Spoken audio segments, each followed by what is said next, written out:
What's the meaning of audiometry?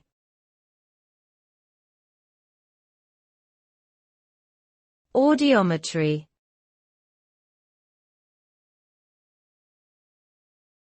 Audiometry.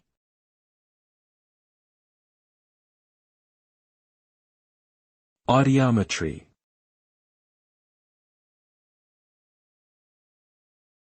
Audiometry.